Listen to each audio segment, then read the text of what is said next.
Welcome to Evil Live, the live media commentary show. This is a question. Is Earth becoming Krypton?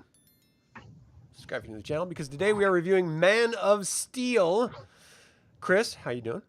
Thanks for having me, man. This movie was perfect. That's it. We've gone through a book. Oh.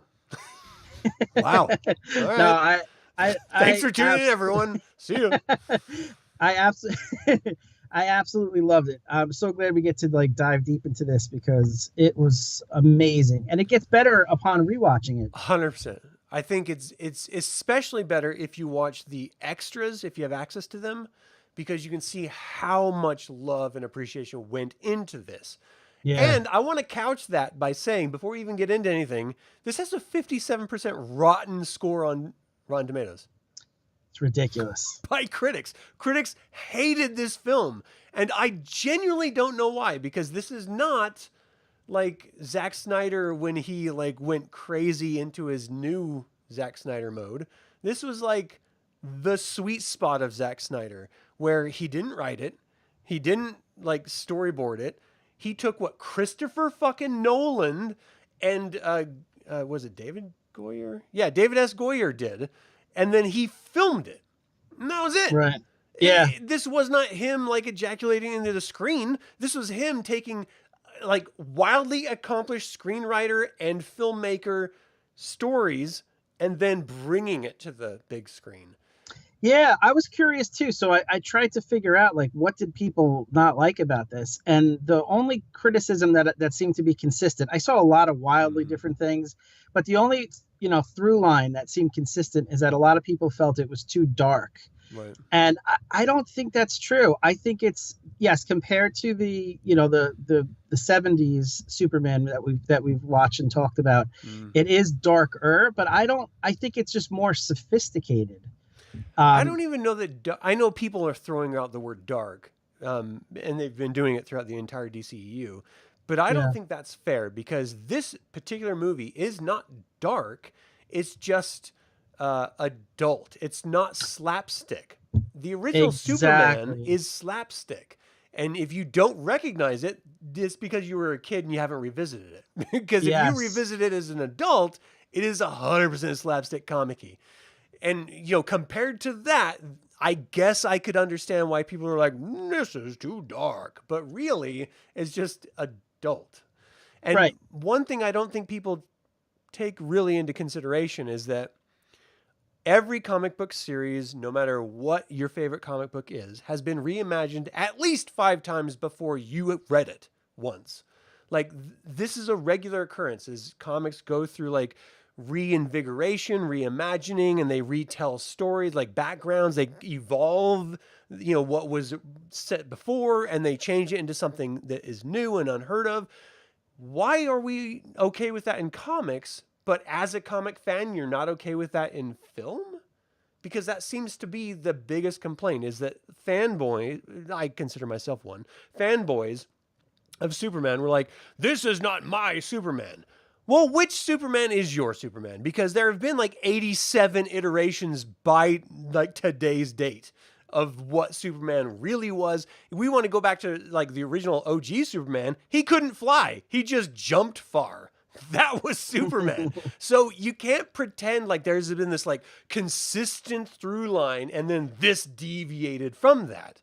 This is taking cues from existing Superman mythology that has been reimagined versions of it. So it's just it's frustrating because we just sat through a handful of films that 2 of them were good and the rest were 100% garbage, and that they're going to complain about this, which is a genuine master-crafted story.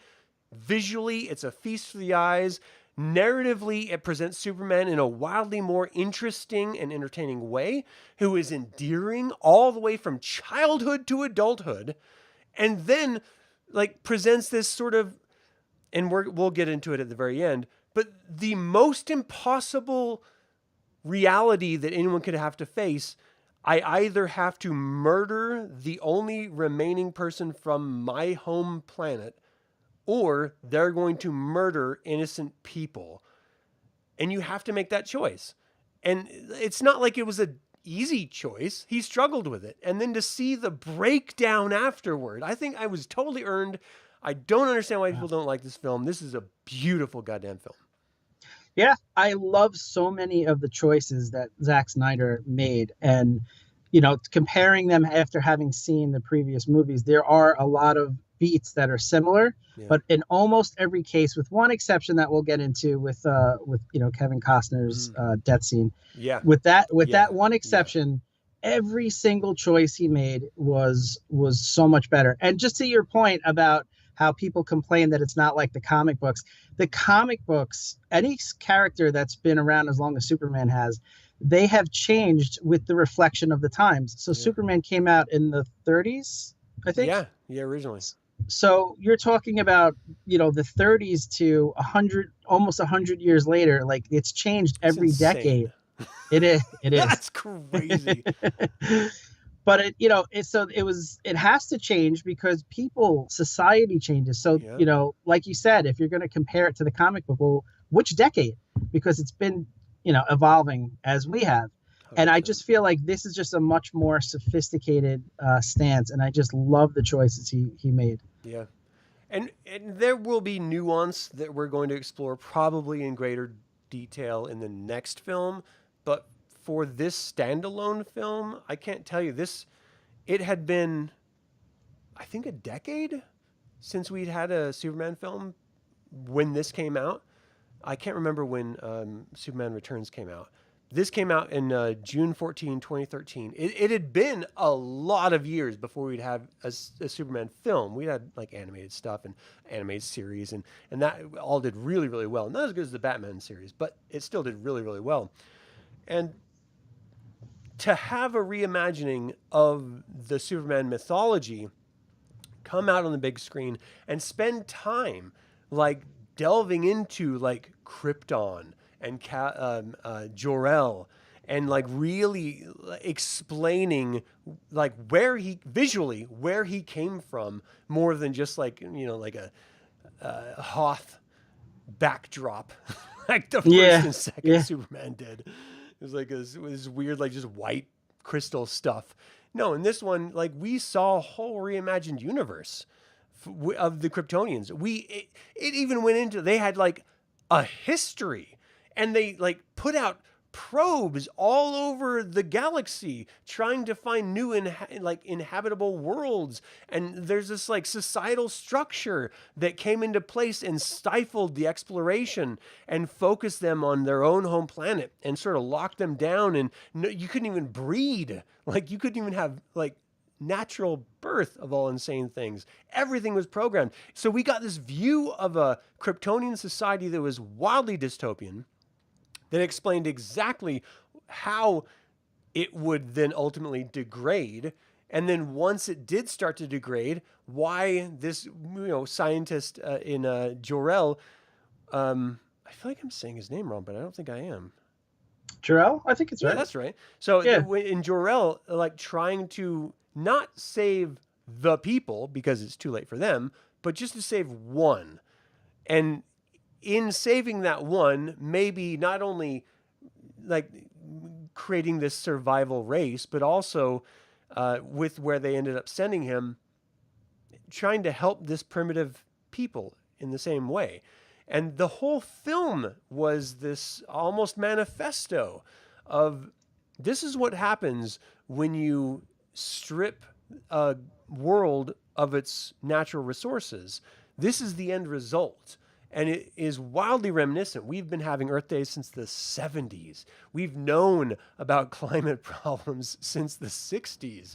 Like, we haven't done fuck all about it, but we've known about it so we are the Kryptonians in this film. And I do feel like this is an allegory for humanity on Earth in some ways as well. And certainly the 100%. extras paid that off a little bit more than maybe the film did. But do you think that had anything to do with the reviews? That maybe it was like a message thing? It's possible. I haven't seen that, but I get why people nowadays feel like a lot of movies hit you over the head with certain messaging. I feel like this was done subtly enough, and it wasn't it was an important factor, but I didn't think it Right. overwhelmed the storyline. And having seen the previous Superman movies, the way it starts out, beat for beat, it's already so much more interesting and sophisticated. Yeah. So, I mean, like seeing the original Superman movie, like you said, it was just ice crystals with no explanation. And now we have this, fully fleshed out society, and seeing the dangers of overpopulation and ruining your climate change and ruining your natural resources, and just a wonderful nuanced take on it. Yeah. Yeah, I don't understand why people don't aren't weren't on more people weren't on board. Yeah. Um, I love the peak that we got into Krypton because again, we'd never had that before.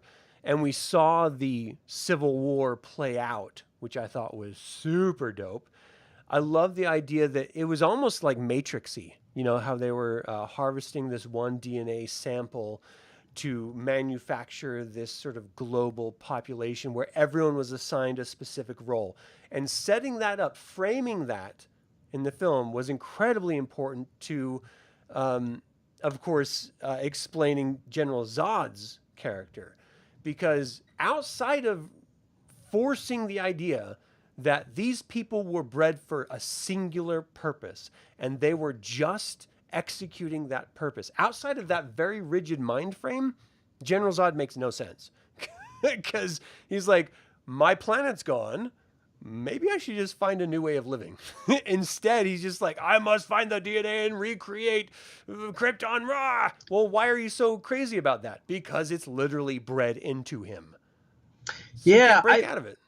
absolutely. I didn't pick up on that the first time I saw this movie, but like you said, he had a rigid genetic background that he was pre-programmed to only be a certain way, and he Yeah. couldn't break free of it. And it's interesting because a futuristic society, if you're worried about overpopulation and you have a limited number of space and room and resources for new progeny, isn't it, from a computer standpoint, doesn't it make more sense to have someone who's assigned to do a specific task that society needs? But it's a very matrix dystopian way of looking at things. Right. And once you eliminate people's freedom, it's terrifying. And I thought that was very interesting and very believable of what a futuristic society would do. But God, it's awful. And I think that's what's great about Superman is Superman, life, liberty, and the pursuit of happiness. The freedom to pursue happiness is such an American ideal Yeah. that he represents, and it was really highlighted as a counterpoint to Kryptonian society. Yeah, I thought that was so wonderfully played out that it contextualized everything. Not, there was a bit of an allegory about our real world there, but if you just wanted to escape that and just focus on the fantasy of this story, I thought it did that brilliantly well also.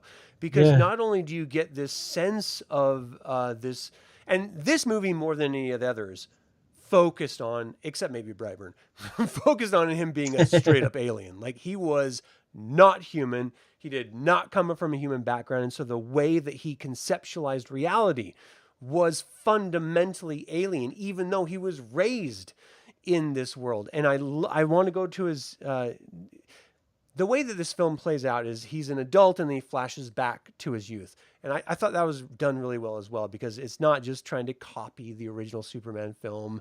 It's bringing about a whole new way of interpreting the mythos. And so when we do get those flashbacks about when his powers are starting to emerge, it's believable. It's stressful. It's horror.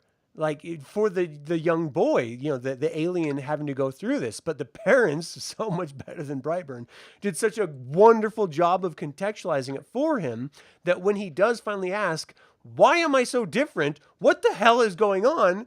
The dad's just like, come to the shed with me. I've got something to show yeah. you, and not in a creepy way at all. As I was saying it sounded creepy, but on the screen it was not. I'm glad you brought that up because I think my favorite scene in the whole movie was the part where he's starting to hear all these sounds, and he's a boy in school, and he's looking at them, and all of a sudden his X-ray vision kicks in, and it's terrifying because he's seeing the insides of people. And it reminded me of a character that I enjoy from a fantasy series. Spoiler alert: it's Dragonlance. But the character of Raceland Magier, for you Right. people out there, Right. he he has hourglass eyes, and he sees people as they decompose. He sees them in the future decomposing all the time. It's not hammered enough how weird that is. And this is what it reminded me of. It was so visually horrifying, but very cool because you never thought about that. And again, this is another example of why it's a sophisticated take on Superman. No previous movie ever talked about how terrifying his powers would be as a boy. The previous movies made it seem like it's wonderful. He's running in the fields, Yeah, and he's jumping. throwing a he's throwing a football 500 yards. But this is a terrifying look at when those powers first come to fruition, how horrible that would be. So I love that scene. And then the way the mom was there, oh man, comforting him and saying, just focus on me. I was getting tears in my eyes. Yeah, 100%. And I love that we had just seen Brightburn before it, because I was thinking to myself, at any moment, this could have gone very, very differently. Especially when he uses laser vision on the doorknob.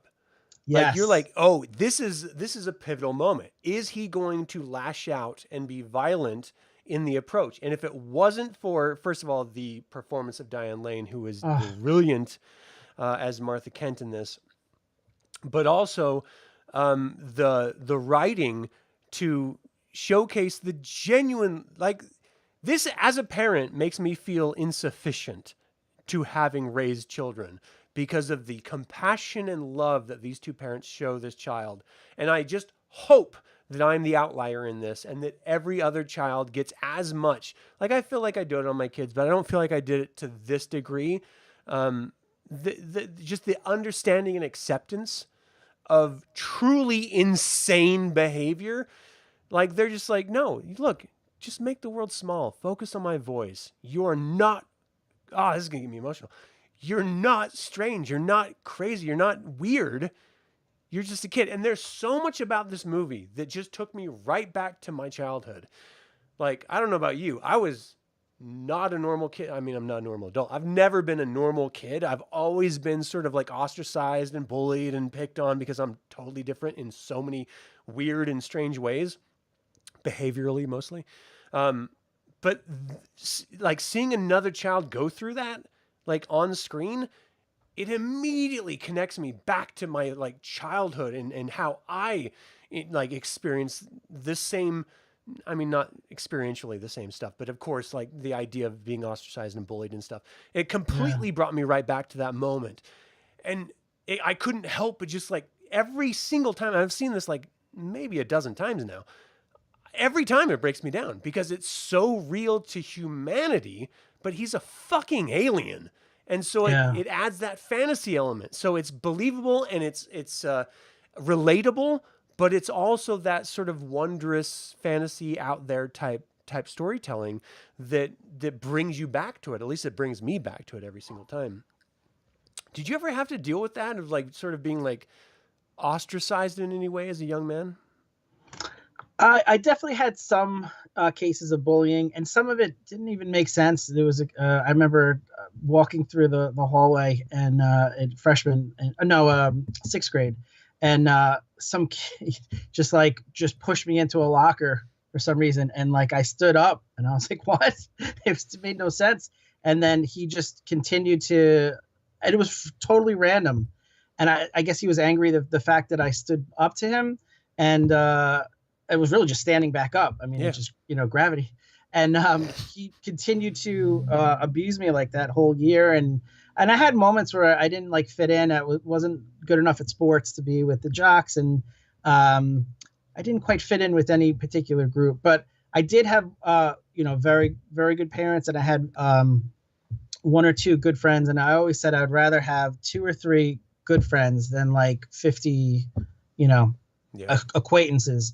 And I really had a great support system. So I was very lucky. It sounds like, from a lot of people that didn't have that support system, it must have been infinitely harder. So I was very, very lucky in that way. That's awesome.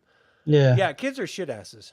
Yeah. There's like no way around it. And there's no methodology or rhyme or reason. It's just they have this weird moment, they're sort of lashing out, and it will take it out on some random person. So there's never, I mean, sometimes there's justification and reasoning, but not usually, at least in my experience. And so seeing how the other kids were reacting to Clark, especially like when he was younger, like 13, and they're like, "Get up, fight me, fight me." That was 100% in my life experience. Like I have this vivid memory of the guy who lived across the street, who just my entire life was 100% like hated me for some reason, like from elementary school all the way until we moved away. But he was like standing, he was like, "Step off the curb. We're going to fight. Step off the curb." And I was like, why? I don't Yeah. understand any of this. My sister's like, "I got your back. Just step off the curb." I was like, I don't want to fight him. I don't know why this is happening. Like, none of this makes any sense. I was into Star Wars as a kid. I didn't know why someone would want to fucking punch me for no reason. Like, I didn't get it. And so having like Clark sitting there gripping the pole and bending it, going like, I can't stand up to fight him because I know if I do, I will ruin this kid, like kill him. And so I have to just sit here. And like Over the Top was a terrible film, but it was a popular movie for about 2 days. And like I remember my across the street dude who always hated me, and his best friend came over and they wanted to arm wrestle. And they did the over the top thing. I still beat him because I wasn't like, I was never like a puss. I just wasn't an asshole. And so like I liked the nerdy girls and I wanted to hang out with girls because I fucking do. And they thought I was a nerd because I hung out with geeky girls. And so like they just picked on me for some reason. And so they got angrier because they couldn't physically beat me in the things that was like a reciprocal thing, like arm wrestling. And that would like go through my entire like middle school life from elementary school up.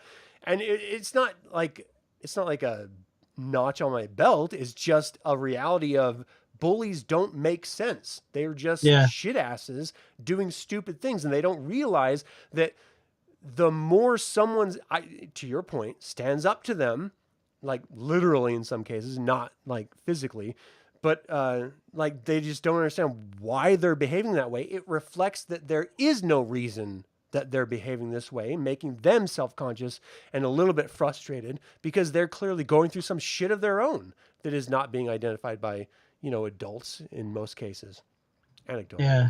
So, they don't even really understand it. And I saw that in this film where the kid was just like lashing out at Clark as his kid. And he's like, "Stand up, fight me."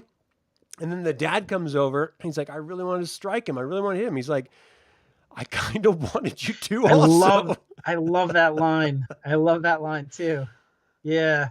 And I think this is why, and I'll argue with anyone who feels otherwise, this is why this movie is better than the original 2 or 3 movies. Well, for sure 3 and 4, but even 1 or 2.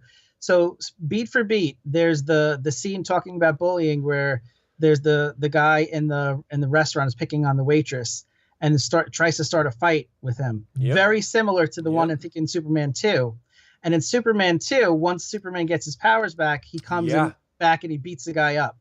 This movie, he refrains from beating the guy up.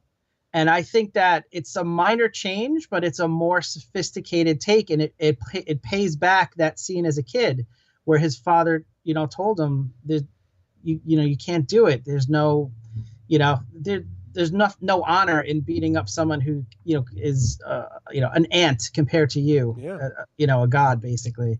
And I love that. So it's beat for beat, one movie to another. This is more sophisticated, and I loved it. Yeah. Josiah. Yeah. I mean, we're only like 12 years after the fact, but you know what? That's okay because we're revisiting all of the Superman films before the new film comes out. And that's why we're doing it. So I've already talked about this in some old podcasts that I used to do when it came out at the time. But now that we're just sort of revisiting it in preparation for the new film, I just thought it would be a fun exercise to see these films again. Thank you very much for your support, though. I do genuinely appreciate that. Thanks, Sire. Yeah. I think it's cool, having seen like Brightburn too, because like we talked about, it's I have such an appreciation now for the way things went, compared to this. So there's a benefit to what we're doing in reviewing all the movies leading up to the new one. I think we'll have a much better appreciation, or Hmm. we'll dislike the movie based on what's come before. Maybe, Have you you know, seen Have you seen the trailers and the I first looks? have. Okay, yeah, I've got some thoughts. Yeah. I've got some Yeah, thoughts. I'm worries, but yeah. yeah. I'm worried it's going to be too much put in. That's always been a criticism I have of modern movies, is they try to throw so many Easter eggs, so many villains, so many things at you, and if you don't have enough screen time for the villain and the superhero to develop, Hmm. then I don't know. Yeah. Eye candy, I guess they go for. It's But not for me. to that point, I think this film did a wonderful job because we spent time with Zod to understand his motivations. Then we spent a lot of time with Superman. And let me just say, I've had some homosexual experiences as a young man. I'm not homosexual. I'm straight, and I know that because of those experiences. Watching Henry Cavill jump out of the ocean and save those guys on the rigging kind of made me second guess myself because he looked goddamn good. And Henry Cavill shirtless is just like a fucking wonder to behold. My watching that, I had a slightly different take on it. Like, I know that he's supposed to be an alien, but Henry Right. Cavill, the human, he's a different species than me. I am 100% sure. I haven't followed all the evolutionary paths, Right. but clearly I took a right turn and he Right. took a different turn. I mean, talk about a goddamn specimen. This Oh human my being God. is just fucking next level. It reminds me of like as a kid, which doesn't even compare if you just do like A to A, but like Hercules in like the old films. Like as a kid, I was just like, wow. Or another one would be like the Incredible Hulk TV series.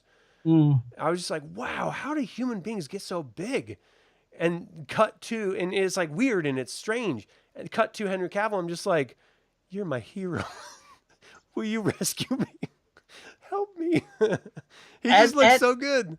and the actor happens to be obviously incredibly built and loves like nerdy things like Yeah, D&D and The Witcher and yeah. things like that. He's just He's like a like good human too.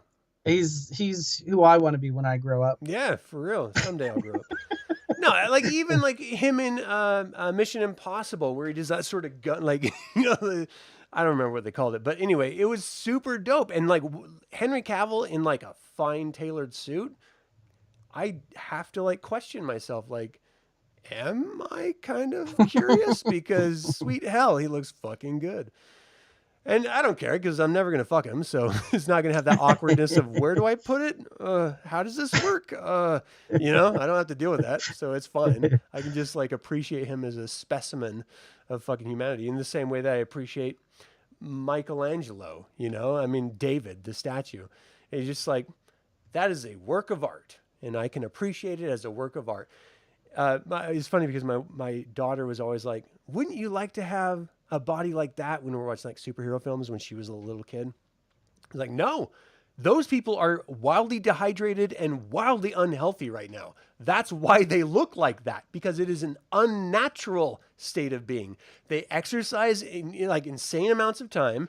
They eat insane amounts of food. They dehydrate themselves so their skin sucks to their muscles so that you can actually see the muscles. You could probably walk up and beat the fuck out of any superhero actor in the moment they're filming because they're so unhealthy at that moment. It's all the before the Interesting. screen and before they cut down and dehydrate themselves. Fighters are the same way. You meet a fighter on fight day, look out. You meet a fighter 2 seconds after he's just fought, you beat his ass. And it's like no contest at all because they are so beaten down by not just the fight, which is horrible, yes, but Yeah. also the regiment of getting to weight and then maintaining weight until the actual fight itself.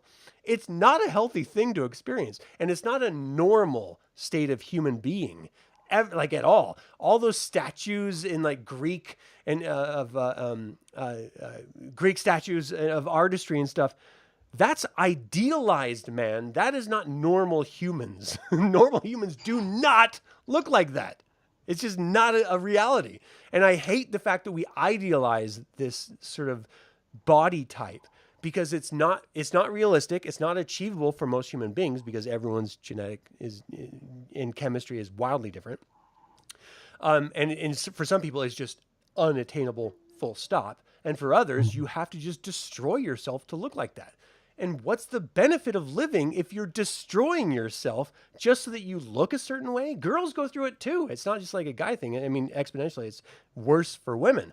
They have this unrealistic view of beauty that we collectively as guys probably are the result of.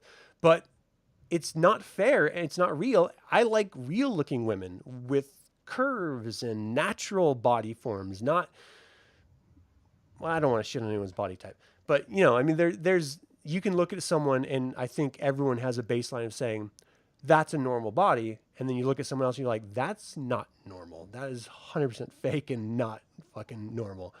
And Henry Cavill in this is like that next level of not normal. There's a reason why you have to go through 3 months of training to look like that.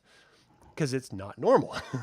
But Superman's a fucking alien and he's supposed to not look normal. Exactly. I think the casting in this, with him obviously as the main reason, it was spot on. Every casting choice was absolutely perfect. Yeah. And to your point, he's not supposed to be human. He's supposed to be an alien. And the way that the comic book character has been illustrated over the years, he was a certain muscular type and stuff like that. And I felt like from a casting choice, they could try to find someone who's a bodybuilder who looks the part, or they could try to find someone who's a great actor. It's rare to have that meet in the middle. And right. I think with Henry Cavill, they found that perfect combination of both factors. And I just think he nailed it. Absolutely. Do you think he would have been as good if he was in Superman Returns? Because he tried to get Superman role in Superman Returns and he didn't get it. That's a good point. I didn't like some of the choices that the director and the writer took in that movie, like particularly where he's stalking the Lois Lane. Mm-hmm. I think that would have been extra creepy with Henry Cavill, who's so much more intimidating than Brandon Routh. Right. So I'm kind of glad he wasn't put in that one, and they saved him for this one when the writing was and the story was so spot on. Yeah. Yeah. So we did have problems with Lois Lane in the previous film, Superman Returns. How do you think Amy Adams did in this one? Another job of perfect casting and just amazing acting and writing choices. Like in the past, I had a problem even with Margot Kidder, and I know it's kind of sacrilegious to say because she passed away recently, and those films are so hallowed. Well, you didn't kill her, so that's fine. Or did you? No. But I thought that this version of Lois Lane and the way Amy Adams portrayed her was so much more sophisticated and better. She's doing actual reporting. She's standing up to the military and like, I need to get this information. She's climbing on the edge of the wall or whatever to get inside the tunnel to see the spaceship. Yeah. And the biggest factor is she's not an idiot. She doesn't think that Superman disappeared because he put glasses on. At the end of the movie, when Henry Cavill, Superman shows up with, she knows it's him, even though he's got glasses on. So that would have been, if you built her up as really intelligent the whole movie, and then at the end of the movie he walks in and she's like, "Who the hell are you?" It would have just taken away from it. So that was another choice that they made that really improved upon Lois Lane. Yeah.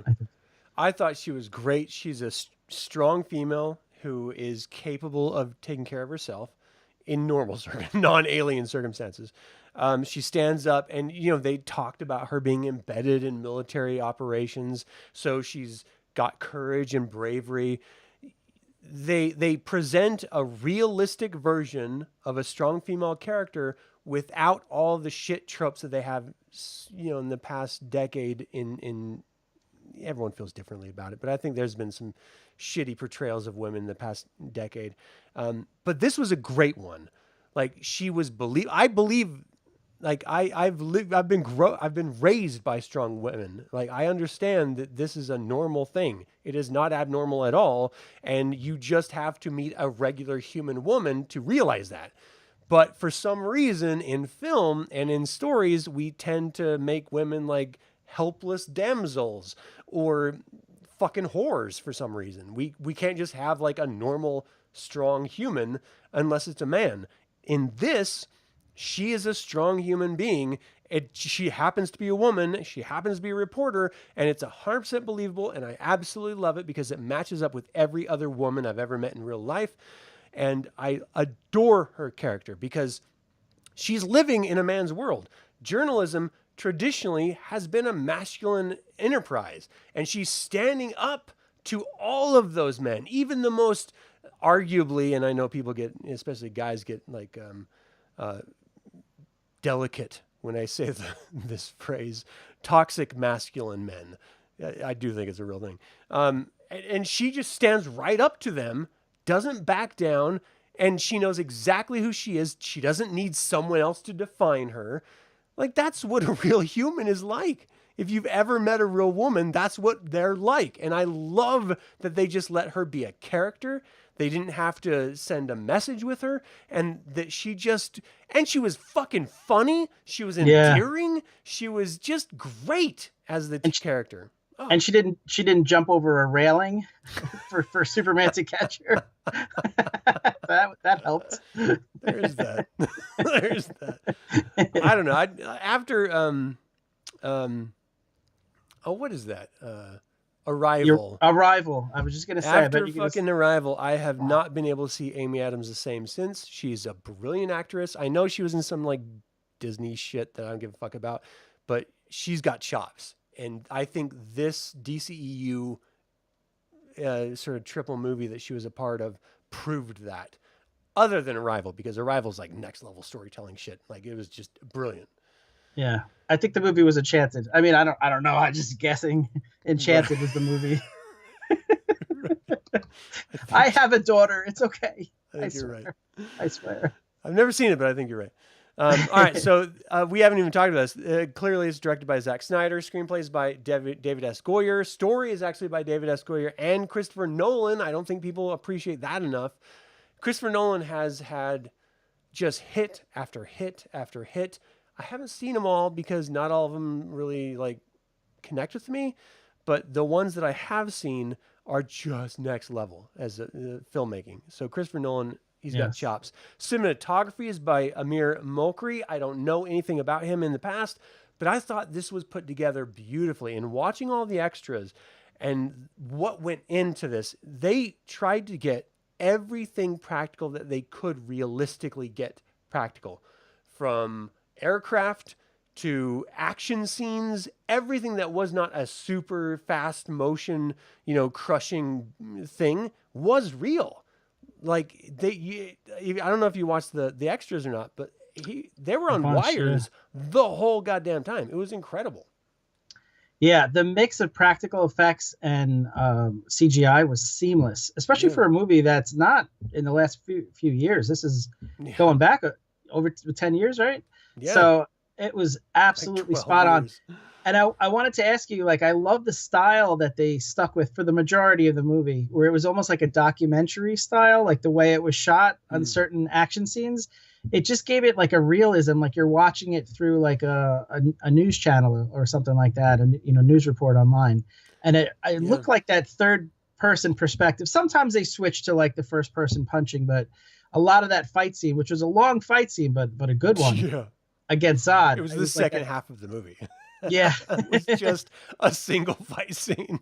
Yeah, which I didn't mind. I thought it it worked. Yeah. But I love that style of the cinematography. Yeah. After watching it like a dozen times, it did get a little bit tiring.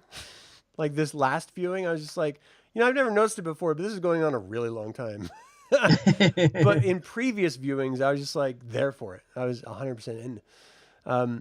I thought I think that's an artifact of Snyder's like filmmaking chops. That's just like, I think this film was peak Snyder in the best of ways.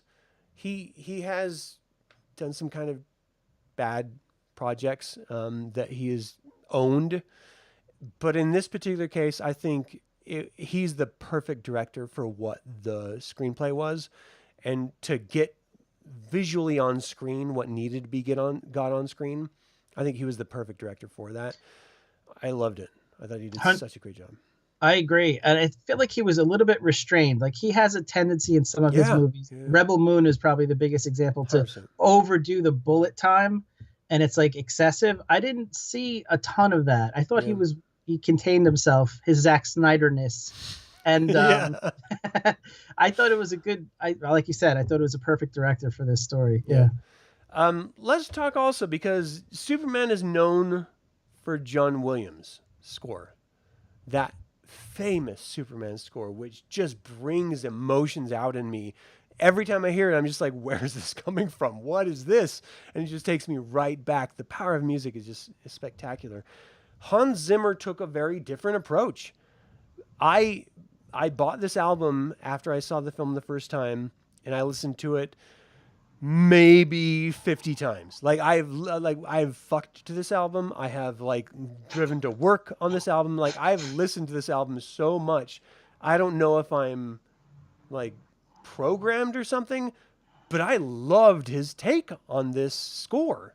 And it's so different, but it feels like cinematic and huge and alien and amazing. And did you resonate with this score as much as the original?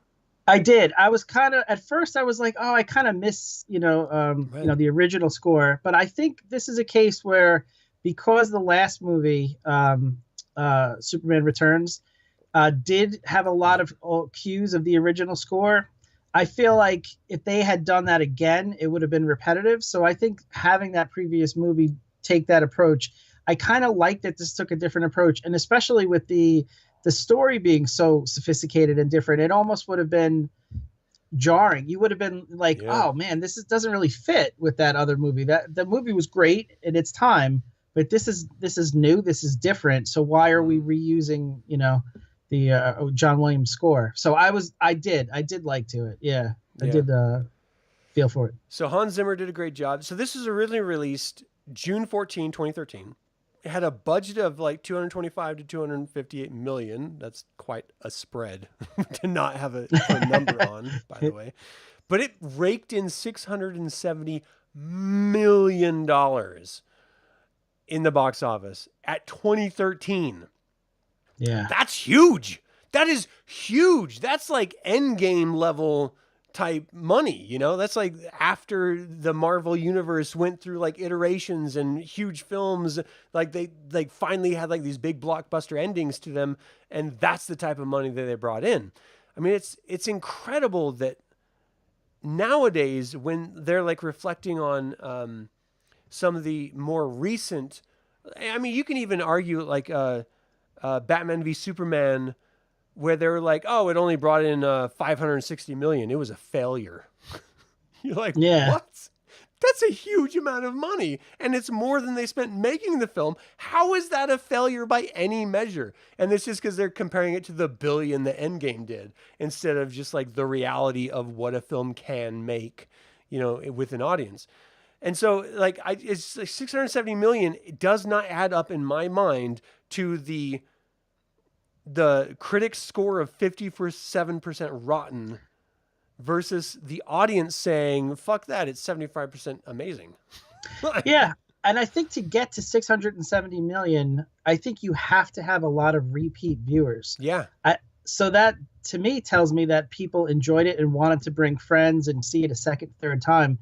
So that in and of itself, it has to be much more popular than 57%. So I don't know if this is latecomers coming to it, man. and it's hard to figure. Now I'm starting to second guess, because I watched all of the sequel trilogy films at least 2 times in the theater, and I still hated them.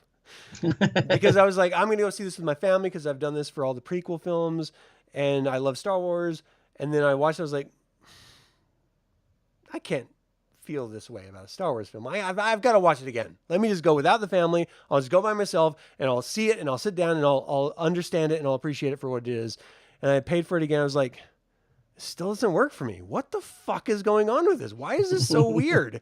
And then, like, in some of the cases, I watched it 3 times in the theater. So just because people like saw multiple viewings, I can't now after that experience say it's because they liked it, because That's a fair I'm the point. dope that goes back to like, I have to rewatch this and understand it. I have to, because it's Star Wars, I must like it. So there must be Superman fans that are like, I'm a Superman fan, I must love this, I have to go back to it.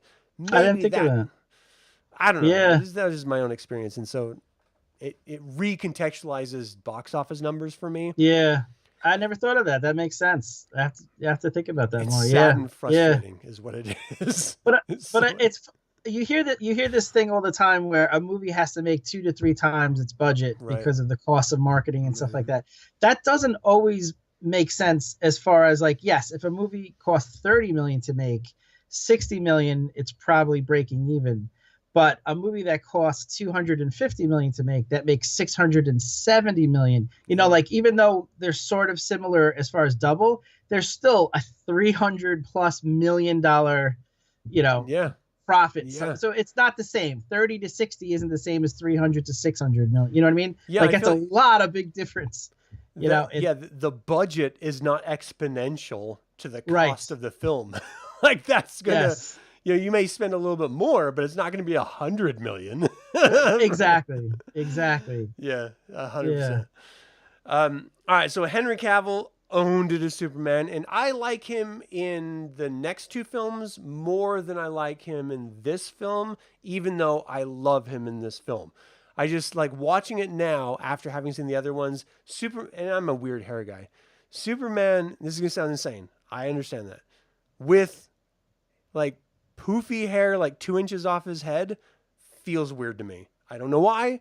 I want his hair slicked back as Superman, like slick, Yeah. not poofy. And in this film, but not the other ones, it's a little poofier. And so I'm just like, come on, man. You're Superman. Get the grease, like slick Yeah. it back. I That don't know. actually It's insane. I don't know why. that actually makes sense because you're coming from an art background and you're so used to seeing the character in illustrated Mm-hmm. beautifully over the years with that certain hairstyle, so visually you're looking for that cue because that's the character. I agree with you. I do get annoyed when they make differences from the comic book that are unnecessary. Yeah. Like sometimes certain movies like in Avenger, all the different Avengers movies where they have oh gosh, certain characters, I'll just say in general, that they've changed from the comic book. It does work. The head of the Avengers with the one eye. Oh, right. Uh, Flag? Is that Flag? No, that's uh, Rick Flag is someone else. he's like in charge. Yes, Samuel L. Sweet Jackson's health. character. Thank you. Yes. Um, we're the Jesus. worst nerds ever. Josiah. Oh, We Josiah know who just he took it. is. Yeah, help us out. Hey, Colin, how you doing, man? Colin, help us out. You're here just in time. But Who's anyway, Samuel L. like Jackson's character in Marvel Universe? Shield, right? The head of Hmm. Shield. For a Okay, while, yeah. but in general, like that was a major change that I thought worked. I actually thought it worked better for the movie. But for the most part, I do get annoyed when they make changes to a comic book character, like you said with the hair. That's unnecessary. Just slick it back. Just make it look like the comic book. Yeah. Yeah, Yeah, little things, but it's something that stuck. And the reality is I've seen this a dozen times, so I have to, if I'm going to review it fresh, I have to be critical about it. yeah, Sometimes, from the moment he gets off the fishing boat, which I thought was a great opening scene, yeah. to save the people in the rig, where I was a little bit sweaty watching him. It's like, look at his hairy chest. But I wouldn't know what to do with it. Like seeing that and then like looking at his pants, it looked a little Hulk to me. The way his pants were torn up and baggy, that was very much the Incredible Hulk. And I couldn't figure out why his pants were torn up and baggy like that. Why would you Yeah. not choose pants that fit you? You don't expand as Superman. You're just the same size. Why are your pants suddenly torn? Doesn't make any sense. Like, if you want to rip your shirt off, then okay, I'll swoon, but there's no reason for you to be shirtless. You had a jacket and a shirt on. Suddenly you're shoeless and shirtless because Yeah. you swam a little? It makes no sense at all. It was literally only to show him without his shirt. And okay, I'm here for it, but it made no sense. is all I'm Yeah. saying. And so like seeing him like chunky pants running out of the ocean and then stealing clothesline clothes, like he checked the clothesline clothes and then he stole them out of the back of the truck. But I was just like, that's a little weird. You're just like stealing someone's clothes and you're wearing like the Incredible Hulk's pants. I don't get this. That's a good point. But I did like the story beat of him being this like outsider, like doing these good deeds, but being hidden. Yeah. Yeah. It's such an interesting take on Superman, who's always been like out in the open. Well, not out in the open as far as a secret identity, but he's always in the public. Yeah. Yeah. You know, he's like helping, you know, get kittens out of a tree. Like he's totally fine Right. with everyone Yes. seeing him and being well known. Yeah. And this is a different take of like subterfuge and like I want to help people, but I don't want to take a chance of being seen, and just like a refugee. Yeah. Very, very cool.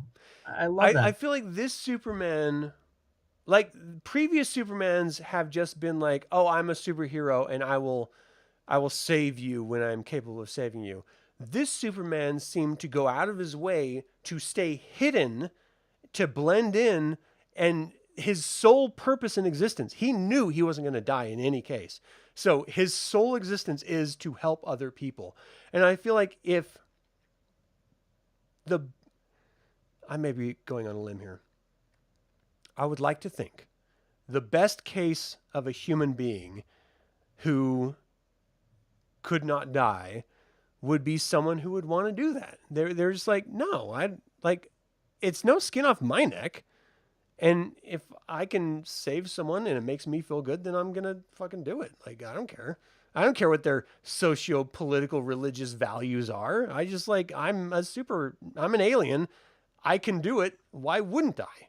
Like, I'd be a shit ass if I didn't. What am I going to sit down and play PlayStation all day as an alien, a superhero?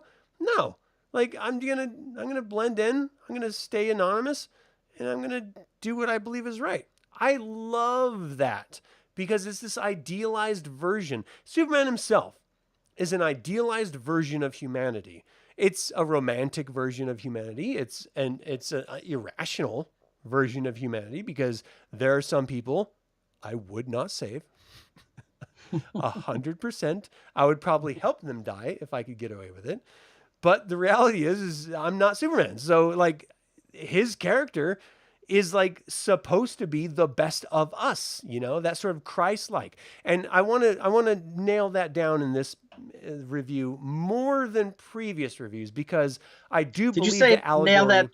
nail that down? Christ-like. I'm sorry. Go ahead. Yeah, I mean, I didn't intend it, but that's hilarious. But yeah, like personally, I'm not a big I love humanity type person, but I kind of dig people who are, you know, like I just dig it. I don't know why. I can't justify it. It's not me, but I dig it. If there has been no other superhero film that has been more of an allegory of being like the sort of westernized version of Christ than this film. And it's crazy because you watch and you're like, yeah, of course. Why hasn't every other film done that?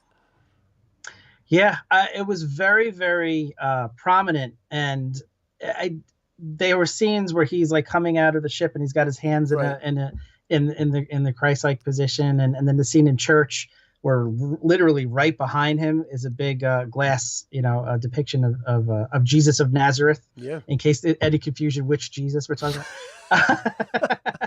about. Jesus, my painter, he's great. Right. But I thought it was a very interesting, and it's like you said, it's not something that I had previously considered, but it's very similar. He's this alien because Jesus was, was not human, who's come to save people, and and then he has to consider giving up his life in that moment because Zod is asking for him to sacrifice himself for the people of Earth. So it was a very interesting, take on the character, that comparison to a Christ-like figure that was very, very interesting and thought-provoking, and all of the similarities that the character imbues that are, Christ-like. Very, very interesting. I thought it added so much weight to the character, and it gave me a different viewpoint on it that I never would have considered otherwise. Yeah, I loved it. I thought that Yeah, was very cool. it was very uh, poignant for me because I I mean anyone who watches this probably knows I'm not an Abrahamic fan, mythology fan, but the allegory worked for me in this. Like it worked really, really well. And so maybe if like the New Testament Jesus had an S on his chest, I'd be like fully on board. I don't know. Cuz for some reason in this context it worked for me, and in like interpreting the New Testament it doesn't work for me. But you know, however things, however you connect and resonate with stories, who fucking knows based on life experience, reasons of being born, people who raised you, and the chaos of the universe.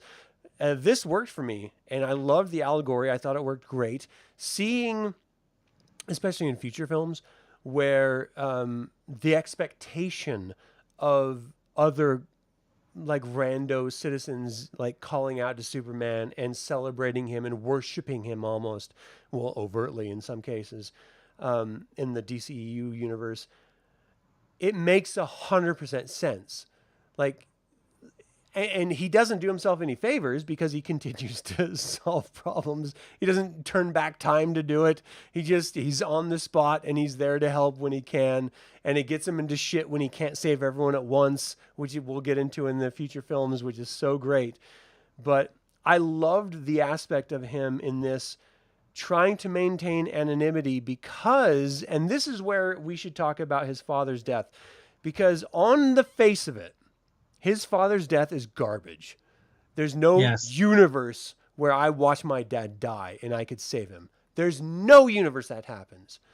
But if you just divorce yourself from that for a second, and let me just sort of run with this, it explains why he went to be so anonymous for so long and not embrace his immortality, publicly, because he really thought that the world was not ready for it. And as an Alien fan, as someone who just thinks that's the most bullshit excuse for withholding any sort of information ever, society would break down if people thought that there was an alien among us. Fuck off. I don't think that's true at all. I think it's a bullshit excuse. In the context of the film, to emotionally be stunted by watching your own father die to preserve that secret, I could see that scarring a young boy, a young man, into not wanting to showcase himself. Like, that's heavy as fuck. And he was just like, no, I'm willing to die to prevent you from, whether it's right or wrong, to prevent you from admitting and letting the world know about you, because I know what they're going to try to do to you if they do. They won't be able to succeed, but they'll try. I want to save you from that pain. I'm willing to die for that. And then you are just like, fuck, like my dad sacrificed his life. Why would I admit to being this thing? Like I will take this to my grave because my dad died for it. Not because for me, for him. To show the respect and the love that he had and understanding of raising a fucking alien and being the best of fathers you could possibly be in the process, and understanding, even when I was being a shit ass and telling me, you're not even my fucking dad. Meh. And he was still understanding and loving. And he was still willing to die to maintain your secret. Yeah, that would fuck someone up. That would keep them secret. Like, I thought it was a believable reaction to that sacrifice, though the sacrifice to me felt like nonsense. How do you feel? So two thoughts on that. My first thought is that this is the one choice that the writers and director made that wasn't as good as the original movies, because it's very similar beat. The father dies and he has to adjust to that. But whereas in the first movie, the father has a heart attack and Superman says, despite all my powers, I still couldn't save him. And how that affected him, as opposed to this is completely different. This is, I have the power to save him, but I choose not to. So to me, the first one worked better because it gave him an appreciation for life and the fact that no matter how powerful he is, these humans are fragile. and it kind of explains That's great. why he wants to save them. That's So great. I like that choice better, but I do agree with you that the choice that was made in this one does pay back why he is the way he is later on in the movie, Yeah. and why he does honor his father by trying to keep his secret. So but even if we take that choice, and I see there's two paths to it, but even if we take that choice, I just think the way it was filmed could have been better, because the father says, you take this child, I'm going to run to save the dog. And even if he's not Superman, he's faster than Kevin Costner as a human being. Right. He should have been Yeah. like, no, I'll go and save the I'm dog a healthy young without man.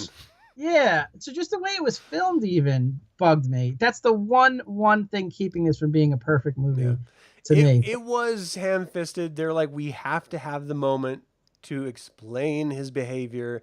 We have to have the sacrifice. And I 100% agree with you.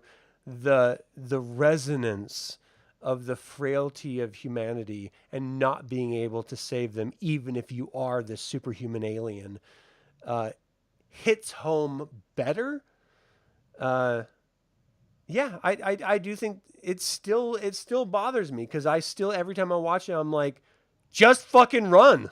Like, Yes, what are you yes. doing? Just fucking run. You're Superman. Like they're focused on a tornado.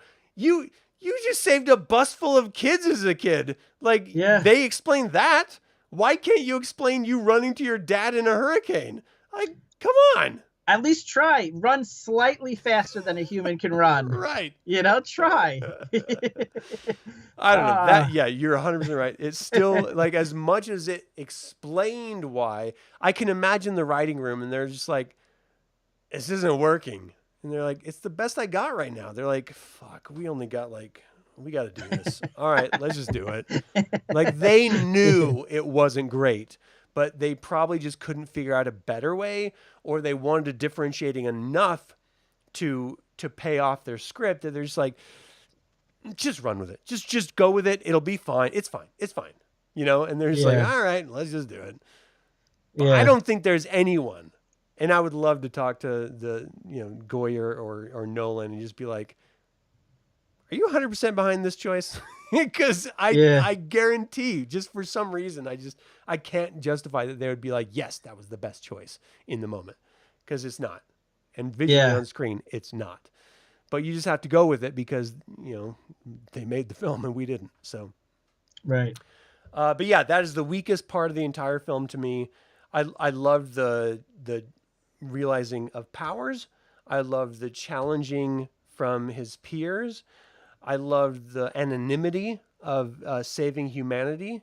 Um, I loved the characters of Amy Adams and especially Perry White with Lawrence Fishburne. I Yes. thought he did great. First of all, I just love him as an actor, but I think he just did such a great job and just like hammering Amy Adams. And they had such a great repartee between each other, the sort of the back and forth, and like they respected each other, they had each other's back. But he was just like, I can't run with an alien story. What the fuck, yo? Yeah. And Perry White is a much better example. Instead of me trying to stumble for a half hour trying to think of a head of Shield, he is a perfect example. That is a change they made from the comic book that I'm perfectly fine with, because it makes sense. Look, every comic book character that was made in a 1930s comic book is going to be white. True. Okay? So it's okay to change that to make it a more, Yeah, this society is more diverse. So I'm it's okay true. with that, There like are non-white people out there. yes, yes. It's a real So thing.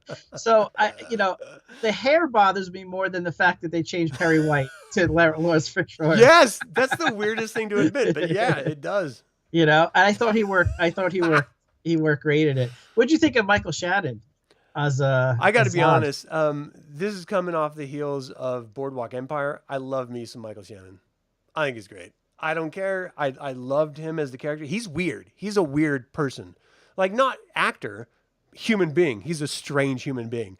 Watching him in the extras and the way he talks and presents himself, and how other people reflect on him as an actor as being like that he's just like a consummate professional and he's just like embodies the role, and then watching him just be himself and he's like weird, awkward, mer, nerp derp, like he's a strange person, but he's a fucking great actor, and I thought he nailed Zod. Just playing back to the original Zod, again, a little bit hokey, though I thought the original Zod wasn't as slapsticky as like Luther or anything.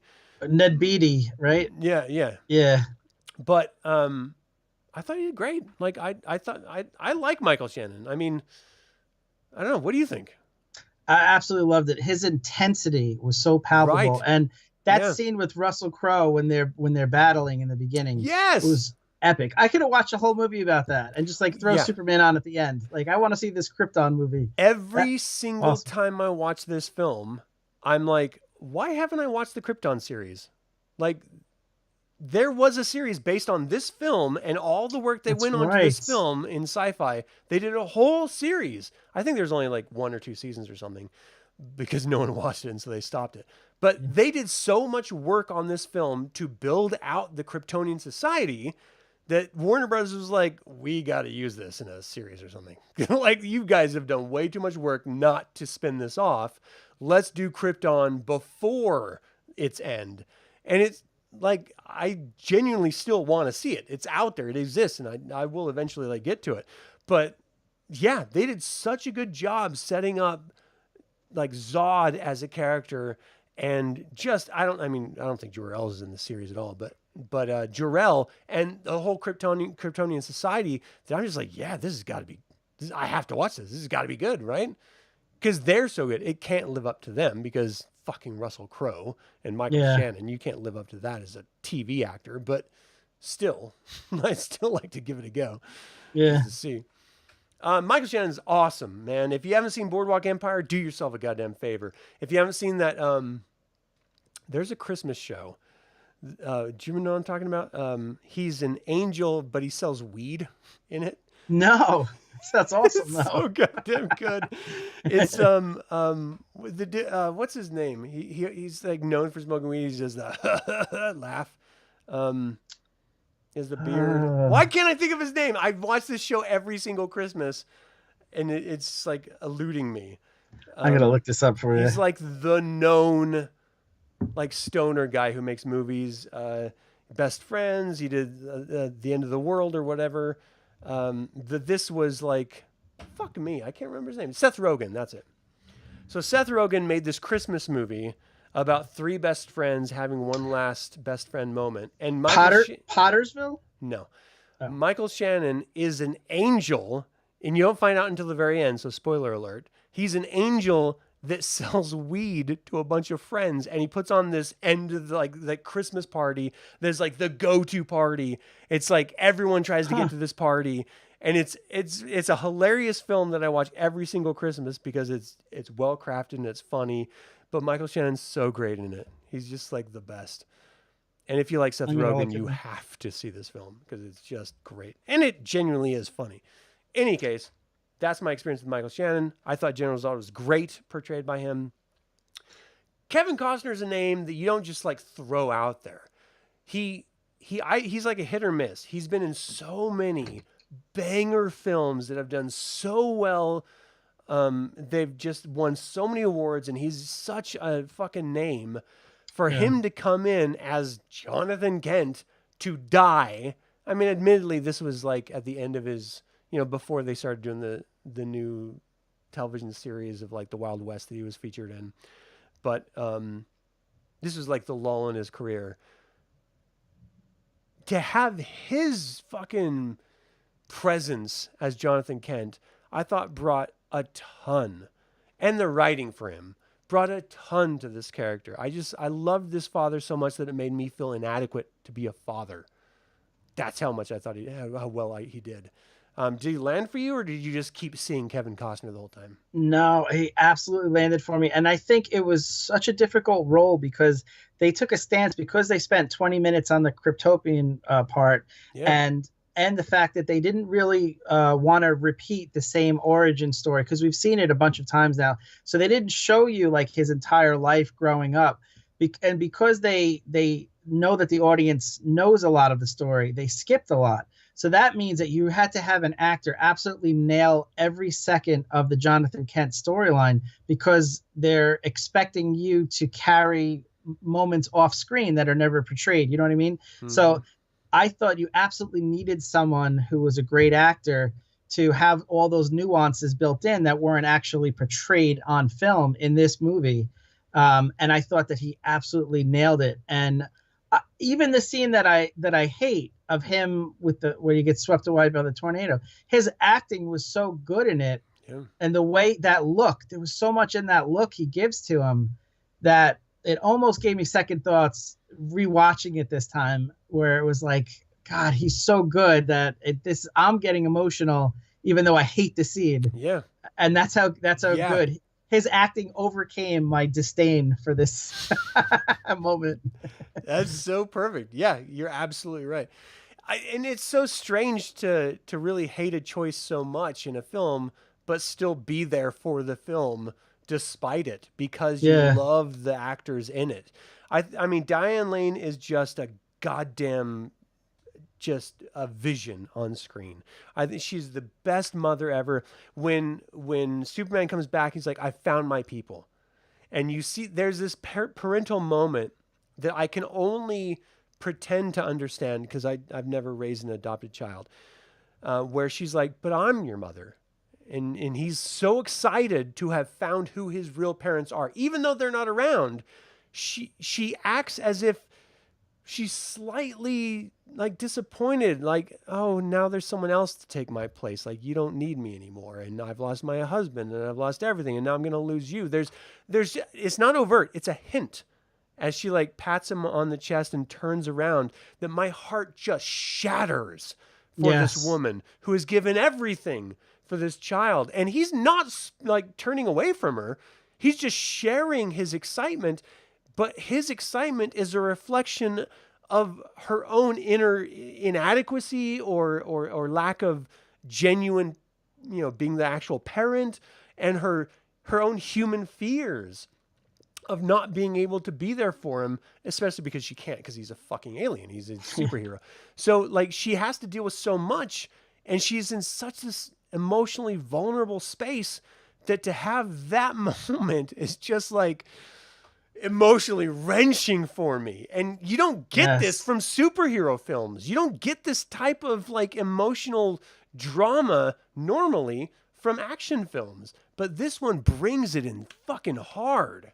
I love it. That's why I think this is the best Superman movie, because of that emotion that the previous movies just don't bring out. Yeah. And in fact, Diane Lane is so good, and the scene that you said is exactly a perfect example of it. That later on, where Zod is about to like hurt Yes. her, and Superman comes flying in, get Yes. away from my mother. I Yes. stood up on my couch, which is hard to do at my weight, and and I was like, yeah, and I was by myself, which is embarrassing. But That's the I best time to was do it. No judgment. Yeah. I loved it, and that's all brought about by Diane Lane's acting. If it's not her, if it's another role, that moment doesn't land the same way. But Yeah. I was so angered that Zod was about to hurt this amazing woman who has been through so much, and yeah, oh gosh, So good. It also makes when she accepts, and this is in the future films, Lois Lane as sort of like a daughter figure and stuff. It makes that connection so much more powerful that she's just like, oh, we lived through the loss, spoiler alert, of my son. I'm still going to maintain contact with you, and I'm still, even though later it's like revealed it wasn't actually her, which is bullshit. But like the scene alone of just like Martha Kent going to visit Lois Lane and have that wonderful connection with her, just like, yes, she would, because the only connection to her son is this woman. And yes, she doesn't have her husband anymore, so yeah, of course she would try to maintain that connection, and they can at least connect with each other because they had this shared connection to this amazing being, this sort of godlike entity that one of them raised and the other learned to love in a way that the mother would never connect with. And I just I think it was so powerful. I hope that if and when my children decide to marry, that I will have as much care and concern for the individual they decide to connect with as Mm, Lois does. I'm sorry, as Martha does for Lois, because it's so powerful, that draw of I love you more because you understood the impact of my son. You mm, know? Like other yeah. people, they couldn't live up. They couldn't be a Lois Lane. Superman couldn't fall for them. But he fell for you because of who you are. I recognize how wonderful you are, and we both recognize how wonderful he was. And because of that, I desperately want to be a part of your life. I don't know. I love that. I thought, and this movie brought that out, like ideas of generational appreciation of human like connection that no other superhero film has ever brought out. This brought out like connections to my youth, connections to humanity, connections to the idea of what it means to be an alien amongst humans that no other Superman has ever touched on. And if they had, it's not as impactful. Yeah. And I think I'm not sure if Martha knew this, but I got the impression that she knew this. The sacrifice that Lois made as a journalist when she's about to out Superman and he Right, confronts her and he right. tells her the reason and the whole story about his father, dying, wanting him to, that the world wasn't ready for him to be known, and her burying the story when she's been pursuing the Yeah, story for months and months, and this is all she's about as a journalist.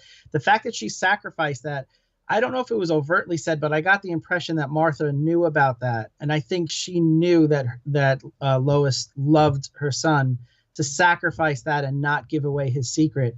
And I felt like that added to their connection. yeah, You know? yeah, 100%. Oh, God damn, this is such a good film. I can't in my mind understand why it only got 57% from critics. I just don't get it. I understand if you don't like it because you don't like Superman or you don't like it because you don't like Zack Snyder, but like this is an emotionally resonant film. And if Yeah, you open yourself to it, then like it can genuinely connect with you. It certainly did with me anyway. All of the bad me guys I too. thought landed, like Feora, um, as an actress. I thought she did a great job, and she did this wonderful play off of that human general. I think it was Christopher Milioni, the Colonel Nathan Hardy, I think, Yeah, where she just early on in the fight sequence that was like the second half of the film, she was like a warrior's death is. I'm gonna butcher it. its own reward. Thank you. A warrior's death is its own reward. Yeah, I love that line. such a great line, and then he repeats it back at the very end when he's like using the phantom drive to create a little black hole and destroy them all. It was so beautiful because like she could have just crushed his face in like a heartbeat, but she's a warrior and she wanted that warrior's fight. Yeah, And so like circumstances prevented that one-on-one. But I love the repartee between them. I love the idea that her and Zod and all of the Kryptonians, they're soldiers. They're not emotionally contemplative like beings. They have a mission, and they're going to complete that mission. It reminds me of my service, and when I was always put in a position of leadership, not because of me, just because of the random chaos of my experience in the military. So I was always running my own shop. I like went into a shop, the person that was there would leave, and so I would have to take over and sort of be the leader figure. And then I got soldiers, and I had to be the leader figure there. And I never really appreciated or liked it at all. I never, as a young man, I just don't like the idea of taking care of other people when I was barely capable of taking care of myself emotionally. I was still coming into my own and stuff. so young too, right? Yeah, yeah. I mean, you're everyone in the military when you first go in. You're like 18 to 20. I mean, you're a kid, and so it's a lot to put on a kid. But ultimately, there was a battalion commander in one of the random, meaningless get-togethers that we always had, who gave the speech about. I'm getting fucking emotional about this. what it meant to be a soldier, and to sort of put yourself out there for the mission, and how honorable and powerful that was, and how very few people ever did that historically. And that those who do don't always do it because they want to do it, or they don't do it for that reason, but they still show up. And it completely changed the way I saw at the time my profession. And it made me appreciate being a soldier, like instantly, just from that one speech, and seeing the profession in an entirely different way the rest of my service, and seeing the way that these soldiers react and how they behaved, though they were bad guys and stuff. We saw the reflection in the U.S. soldiers and how they treated Superman, and it felt genuine. It felt real to me. And later I would find out that they actually had real soldiers in there, performing the action sequences. But I believed the characters because they felt real. They felt like they were soldiers doing something that the greater culture may see as monstrous or horrible, but they were doing it because they genuinely were believed it was the right thing to do, because it's a mandate passed on by their culture. Americans don't always do good things in the name of our country. And in fact, a lot of times we do horrible things in the name of our country. The soldiers are not the decision makers. They're the executors. So you cannot hold the soldiers, in my opinion, liable for the decisions that the leaders make. Their sole job is to execute the order. And as long as it's a lawful order, they have to do it. They don't even have a choice. They don't have the rights that civilians have. They gave up those rights to fight for civilians' rights. So it completely changes the way I see Zod and the other Kryptonian soldiers. They're not individuals. They don't have a choice. They're executing orders that were literally programmed into them from birth on a genetic level. And it's totally believable, and it's totally understandable, and it makes me understand why the American soldiers rejected Superman and didn't see him as an American or as worth siding with. And that moment when they see him, they're coming on him, and he was crushed by the train or some shit, and he comes out, and the colonel's just this is not our enemy. I was just fuck yeah! Yes. They broke the chain that can be seen as a detriment, but is ultimately necessary in order to carry out military missions, of that military discipline of you will execute this order. And they changed that. And it just, my own personal experience, just watching this film and everything together made this such a beautiful fucking experience. And believable, 100% believable. That's absolutely beautiful, man. It did resonate with me, and obviously not in the same way because of your experiences that you've been through. But my best friend's dad was a Vietnam vet, and he's told stories about how the public reacted to him when he came home, and how upsetting it is to this day. He gets livid, talking about this, because he had friends that died. And he saw horrors and the sacrifices they made, and then to come back and have people spitting in his face. They have, like you said, they have no control over the decisions. They're just there to do their job and protect us. And the fact that they're treated the way they are in this country a lot of times is just absolutely horrible. Especially you have a great Vietnam where they didn't even have a choice. Of course, yeah, absolutely.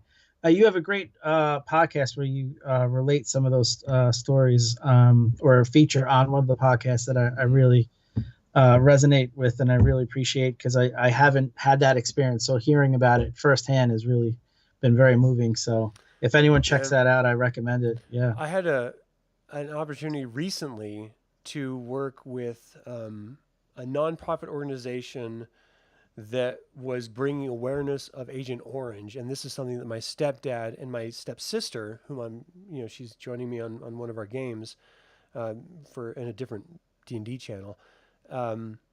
She is the direct result, like her physical situation is a direct result of Agent Orange and my stepdad's exposure to it for what the American government did. And it took so many years for the US government to even acknowledge that they were the reason why all of these deformities and genetic abnormalities were occurring. And the gentleman that I had the privilege of working with, he had 3 different cancer battles himself, just because of the exposure to Agent Orange during his service. And all he wanted to do was put up fuck, man, this is going to get me again. He just, fuck. He just wanted to put up a memorial to state that, Agent Orange was a thing. People suffered because of it. It was a black mark, but we at least we're acknowledging it. And he wanted it to be next to this other Vietnam War memorial that this small town had. And the town was like adamant, refusing to put it up there. I just could not believe that. Like, you already have the Vietnam War memorial. What's one more little statue to talk about something that has affected generations since? Not the people that served, which it did, not their children, which it did, but to reflect on I had to do, because I was doing posters for it, and I had to look at Agent Orange effects of the Vietnamese people. And fuck me, if you want to see some nightmarish, real-world horror, just look up Agent Orange Vietnam. It will fuck you up. What we did to those fucking people is unforgivable and nightmarish. It's horrible that our own soldiers were exposed to it on a weekly or monthly basis. But these poor human beings lived it. And it fucked their entire culture and all of their generations of children up to such monstrous degree that it's almost cinematic. It's almost like not real. It's like sci-fi type shit. The fucking repercussion of this stuff. And they won't even admit, our government won't even admit all the fucking reasons or all the outcomes, the results of the exposure for us. Like, imagine what they're not admitting to the fucking people we did it to.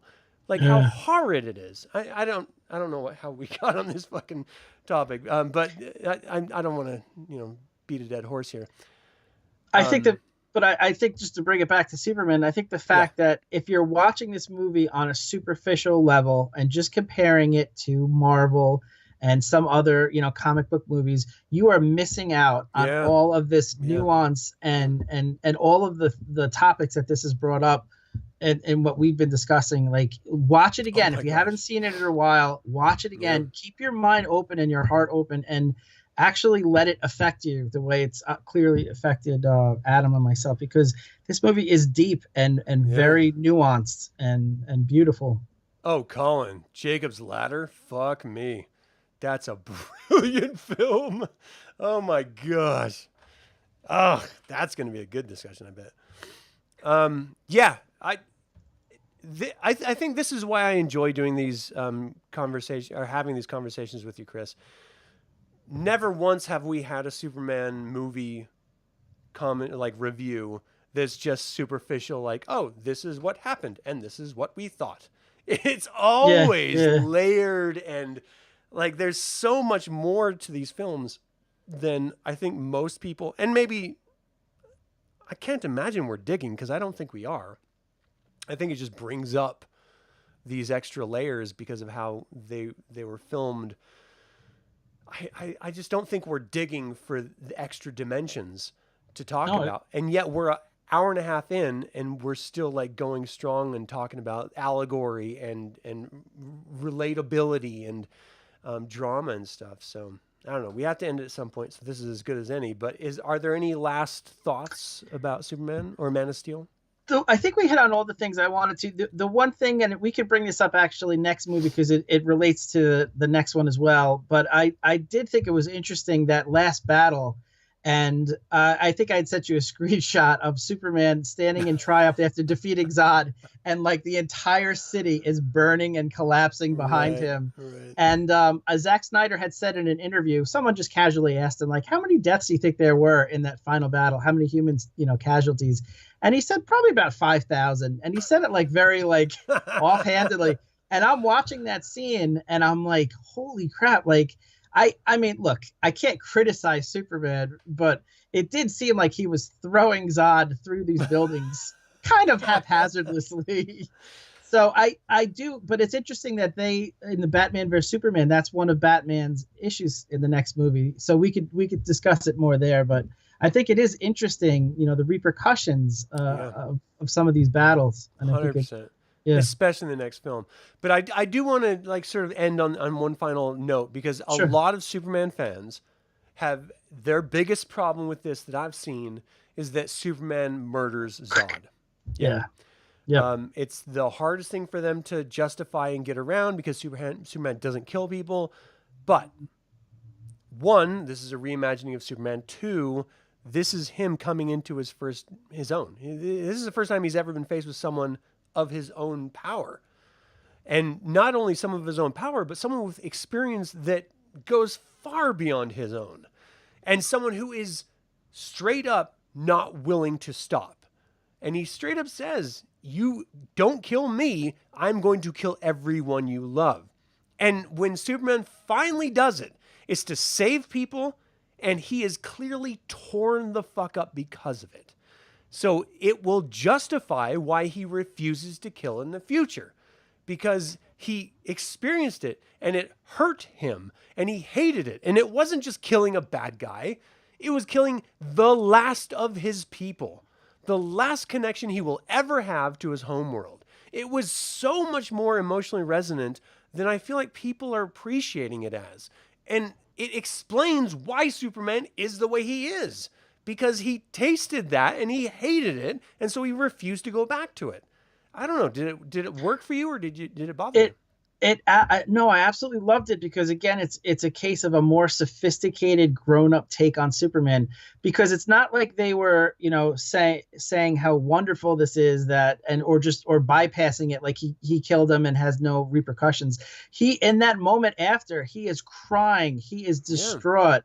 He hated to make that choice, and it's actually such a more resonant moment than any other superhero movie where they just kill people, like Iron Man or whatever. Like there isn't that repercussion that he had after. The sense of humanity. Yeah. Yes, exactly. He had to make the most horrible sacrifice.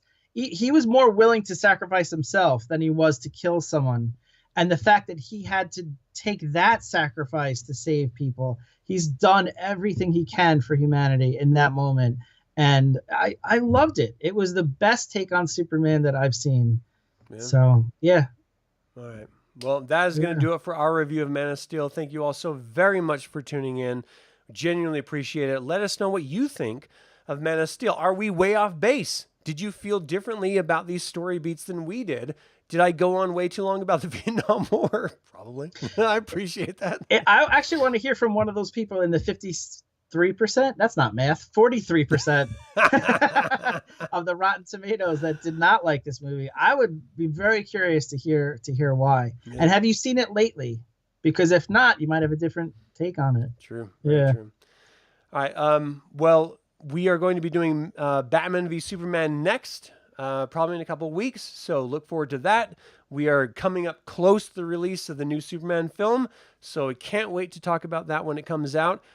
Chris, it's always a pleasure. Thank you so much for joining me in this conversation. I appreciate it. Thank you, man. Pleasure's all mine. Awesome. Well, all of you, thank you for tuning in. As always, like it or not, evil spelled backwards is live, so get out there and be evil. Well, maybe don't commit genocide, taking out an entire planet evil, but that's fair. a little evil is always okay. Take an extra cookie from the cookie jar. Evil. Just because you want your Aunt Mildred